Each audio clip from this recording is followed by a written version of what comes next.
Woo! Woo! Lightweight, baby! Woo!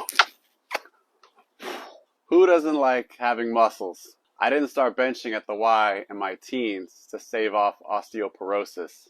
I wanted a puffy chest, baby. But as you get older, you may start to notice things in your own changing body and its abilities. Aches and pains where there used to be springiness and freedom. You may see friends and loved ones start to have a hard time too, even with what used to be the basic stuff. The purpose of strength training can become more clear. The physical activity guidelines for strength state that adults should do muscle strengthening activities of moderate or greater intensity and that involve all major muscle groups on 2 or more days a week, as these activities provide additional health benefits than cardio. What health benefits? This may seem obvious to people that already lift weights, but being thorough, it's good to reflect on these benefits. First of all, you may not even know that large meta-analyses show that strength training is independently associated with lower rates of all-cause mortality and cardiovascular disease. This means that even without cardio, strength training has a positive effect on lifespan, though the best outcomes are still associated with those who combine them. Next, bones and muscles and joints are all living tissue, meaning that they change and adapt based on the stresses put on them.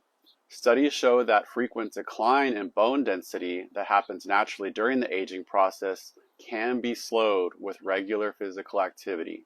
Strength training can also prevent or delay the onset of substantial functional or role limitations related to the loss of strength. Climbing stairs, household chores, the groceries, handling luggage on an airplane, playing with grandchildren, all require a certain amount of strength. I like to say function equals freedom. Without it, your world becomes small. Hip fractures is a serious health condition that can have life-changing negative effects for many older people. Physically active people, though, especially women, appear to have a lower risk of hip fracture than do inactive people. Among older adults, physical activity reduces the risk of falling and injuries related from falls. Research demonstrates that multi-component physical activity programs are most successful at reducing falls and injuries. It is important to note that doing only low-intensity walking does not seem to reduce the risk of fall-related injuries and fractures.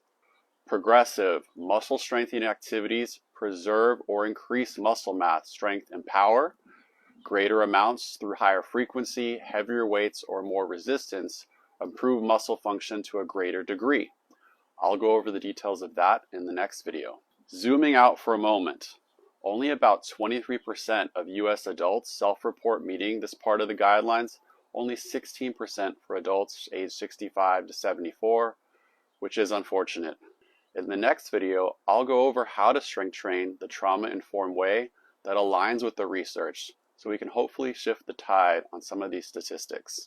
The work centers around creating a foundation of safety and learning to trust one's own body. At first, strength training is admittedly a little more nuanced to practice than cardio, with the various exercises, techniques, and tools to learn, plus just finding or creating a safe space to practice it. But with a little bit of time, education, and attention, it can become just another routine thing you do.